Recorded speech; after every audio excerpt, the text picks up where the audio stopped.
Hello मित्रों, आप सभी लोगों का अभिवादन स्वीकार है।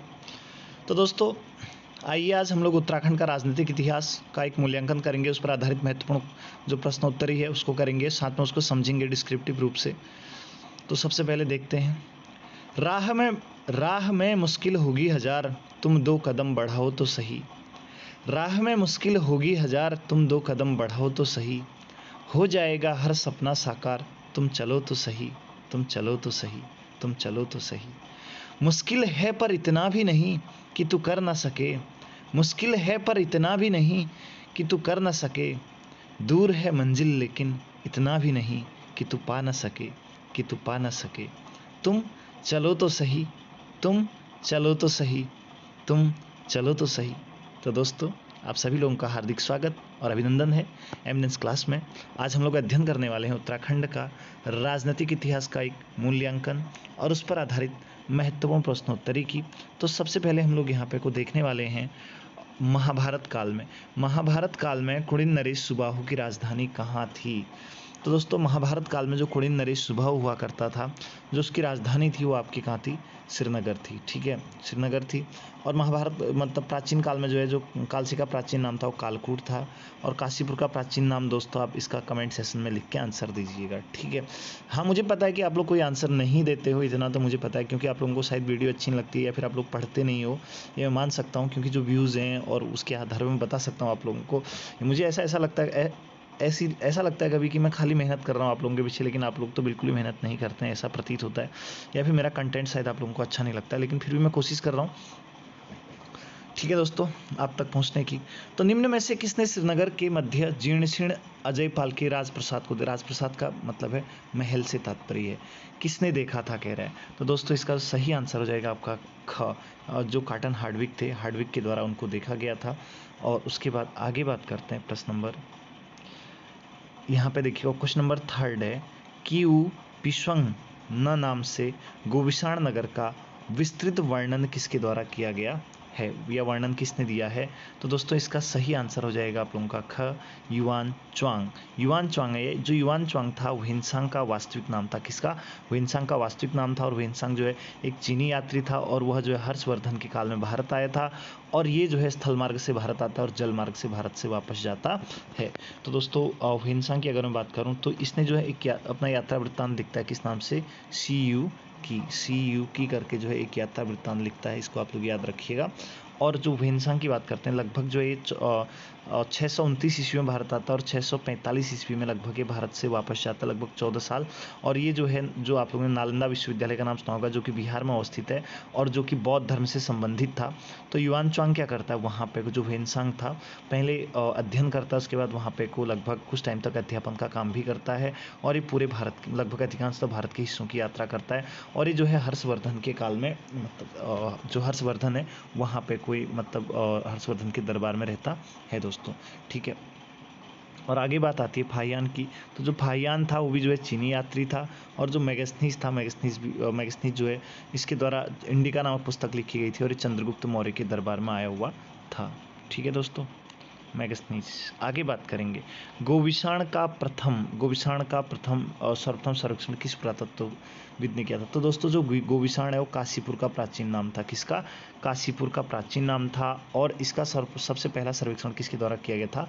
कनिंघम के द्वारा किया गया था। ठीक है, कनिंघम के द्वारा किया गया था।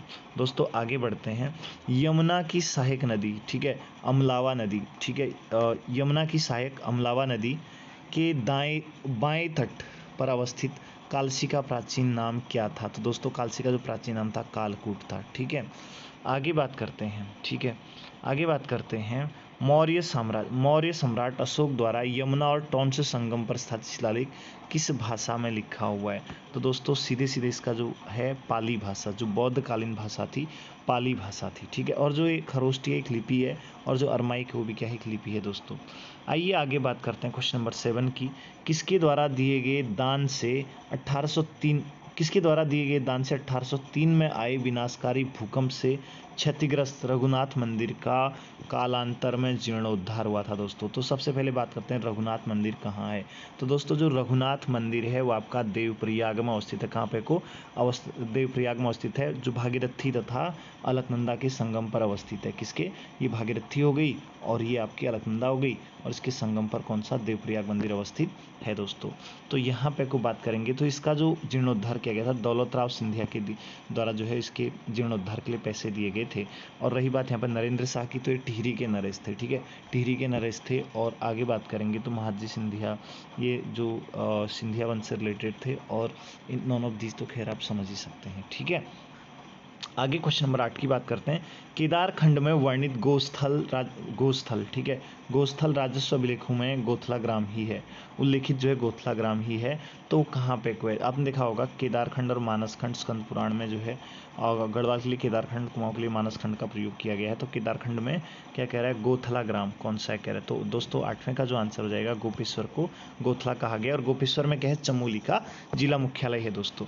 आगे बात करते हैं, उत्तरकाशी का प्राचीन नाम क्या है दोस्तों, आपसे पूछ रहा है दोस्तों। उत्तरकाशी उत्तराखंड का क्षेत्रफल की दृष्टि से दूसरा सबसे बड़ा जनपद है, और सबसे बड़ा दूसरा सबसे बड़ा, और वैसे जो है क्षेत्रफल की दृष्टि से सबसे बड़ा जनपद कौन सा है, चमोली है। ठीक है, 14 किलोमीटर स्क्वायर का अंतर है चमोली और उत्तरकाशी के क्षेत्रफल में।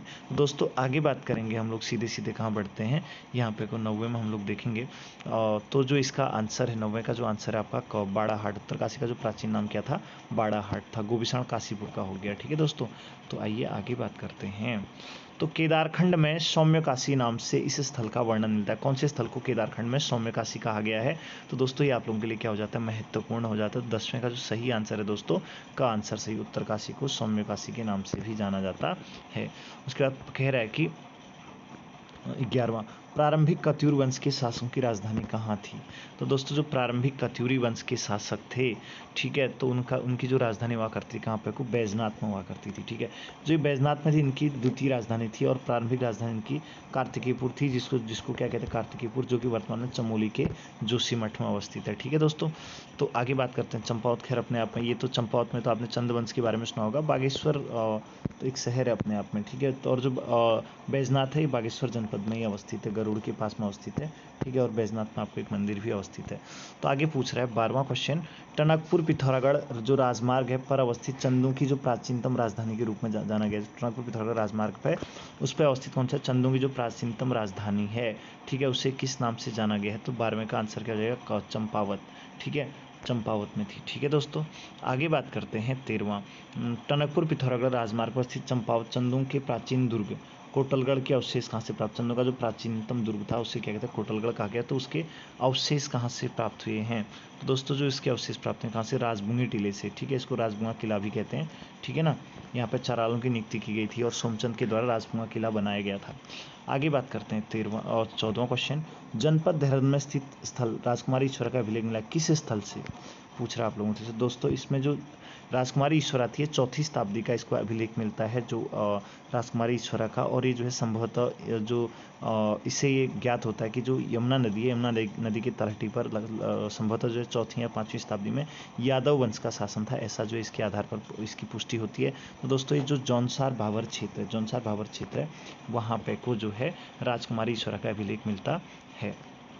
15वां प्रश्न कह रहा है, भारतीय संदर्भ में प्रथम ऐतिहासिक मानी जाने वाली कलहण की रचना राज तिरंगणी है। ठीक है, इसके 8 तरंग हैं। तो इस ललितादित्य के अभियानों की कड़ी उत्तराखंड के किस उल्लेख से इसकी जानकारी प्राप्त होती है, किस नाम से प्राप्त होता है। तो दोस्तों इसमें जो है उत्तराखंड का जो नाम कहा गया है वो आपका यानी कि स्त्री देश के नाम से जाना गया है। क्या कहा गया, स्त्री देश के नाम से जाना गया है। और जो राज तिरंगणी है इसमें 8 तरंग हैं, और 8 तरंग के साथ साथ इसमें कश्मीर के 3 वंशों के बारे में, ठीक है, कारकेड वंश हो गया, लोहार वंश हो गया, और एक अन्य वंश उसके बारे में जानकारी प्राप्त होती है। ठीक है, तो उसके बाद 16वां क्वेश्चन है, प्रसिद्ध भूगोलविद टॉलमी ने 2वीं शताब्दी ईस्वी पूर्व व्यास गंगा और यमुना के ऊपरी क्षेत्र में किस जाति का उल्लेख किया है, टॉलमी ने। ठीक है, टॉलमी जो है भूगोलविद थे, और इसके साथ ही मैं बात करता हूँ तो 16वें क्वेश्चन का आंसर क्या हो जाएगा, कुड़िन्नू के नाम से जाना, किस नाम से, कुड़िन्नू के नाम से जाना गया है। तो दोस्तों आगे बात करते हैं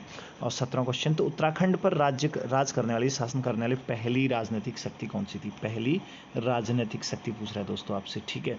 तो उत्तराखंड पर राज करने वाली जो पहली राजनीतिक शक्ति थी दोस्तों, वो आपका क्या जाएगा, कुड़िन्नू, ठीक है। कुड़िन्नू, यहाँ पर कुड़िन्नू की मुद्राएं मिलती है, जैसे आप लोगों ने देखा होगा, यहाँ पे अमोघभूति प्रकार की, छत्रेश्वर या छत्रेश्वर प्रकार की, अल्मोड़ा प्रकार की मुद्राएं मिलती है।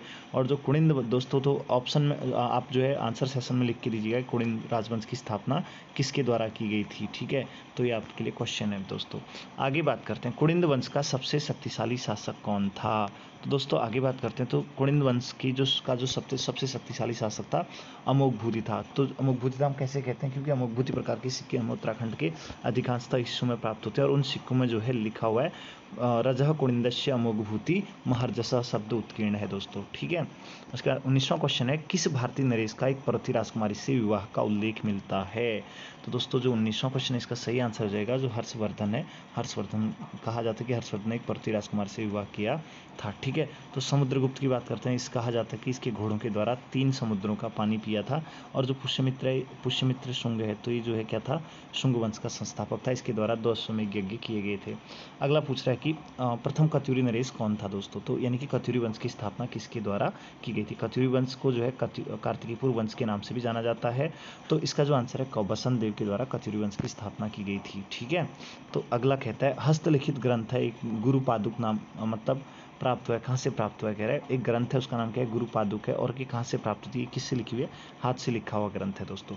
तो दोस्तों इसका जो सही आंसर हो जाएगा 21 का क, ये कहाँ से मिले, जोशीमठ से प्राप्त होती है, जो कि उत्तराखंड के चमोली जनपद में अवस्थित है। अब देखते हैं क्वेश्चन नंबर 22, कह रहा है कत्यूरी राज्य के मुख्य राजमिस्त्री को कहा जाता था, क्या कहते थे दोस्तों। तो जो 22वें का सही आंसर है, ग आंसर आपका सही हो जाएगा, ठीक है। जो मिस्त्री को क्या कहते हैं, करिका कहते थे, ठीक है। और रही बात ऊपर आप लोगों के सामने घटपाल आता है, तो वैसे नरपति कोई पद नहीं था, लेकिन जो घटपाल है, जो प्रांतीय मतलब जो पहाड़ी द्वार होते थे, जो उनके रक्षक होते हैं, उनको घटपाल कहा जाता था, ठीक है। तो आगे बात करते हैं, कत्यूरी राज्य जो है गिरी या फिर पर्वतीय प्रवेशद्वार की रक्षा करने का जो पदाधिकारी था, उसे क्या कहा जाता था, इसको घटपाल कहा जाता था दोस्तों, ठीक है। अमात्य मंत्री होता था, ठीक है। धर्मपाल वैसे कोई पद नहीं था, ठीक है। तो दोस्तों इस वीडियो को आपको पूरा देखने के लिए आप सभी लोगों का बहुत बहुत धन्यवाद। और अगर आप लोगों को वीडियो सही लगे तो वीडियो को लाइक कीजिएगा, शेयर कीजिएगा और सब्सक्राइब कीजिएगा।